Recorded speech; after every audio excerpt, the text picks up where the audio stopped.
Welcome to the Nightmares and Phantasms podcast, where we aim to bring you the best in true and fictional horror stories. If you would like to hear your story on this podcast, click to our Patreon in the description below and find our submissions page. If you enjoy the program, give us a like, comment and subscribe.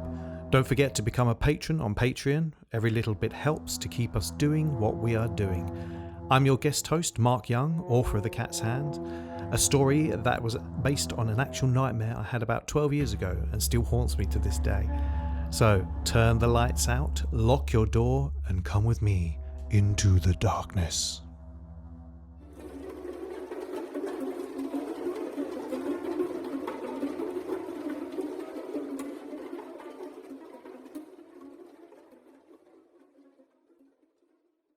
The Cat's Hand by Mark Young.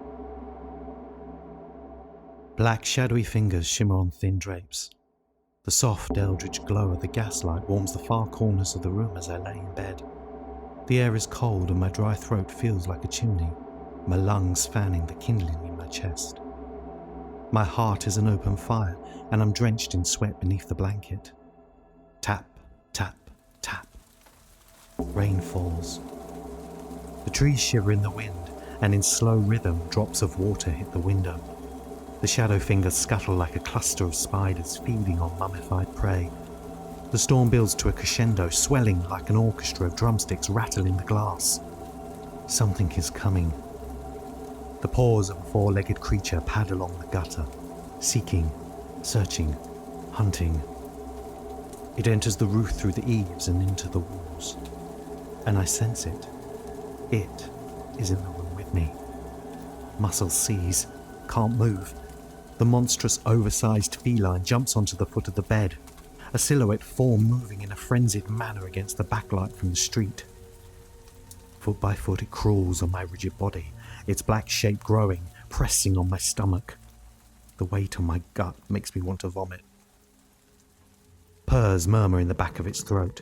It bares its fangs and a venomous hiss escapes, a threat, a warning of what's to come.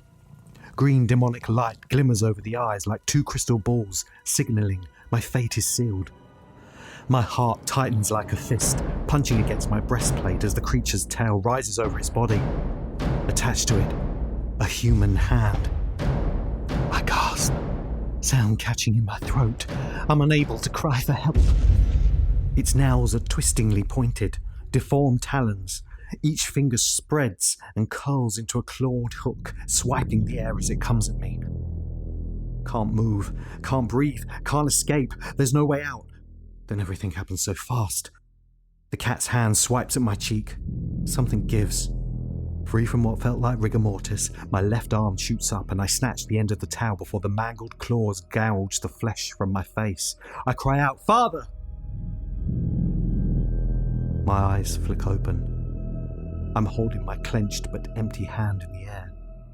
The rain is no more. The cat is gone, and I am wide awake. "Everything all right, son?" Father is standing at the door. "I'm all right. Just a bad dream, that's all." "Okay then, good night." Father closes the door behind him.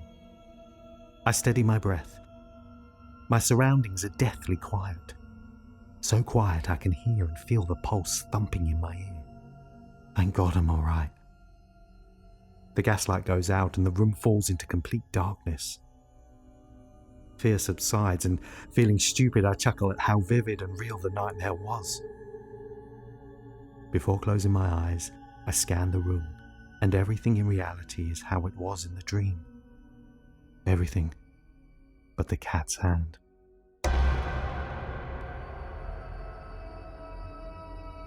Thank you for listening to this nightmarish tale of terror. Our audio producer is Brian Scutt, with original narration audio by Mark Young. And our podcast director is Nicholas Catron. A big thank you to all our patrons. Your help is deeply appreciated. I am your guest host, Mark Young, signing off. This has been a Lapse of Mind media production.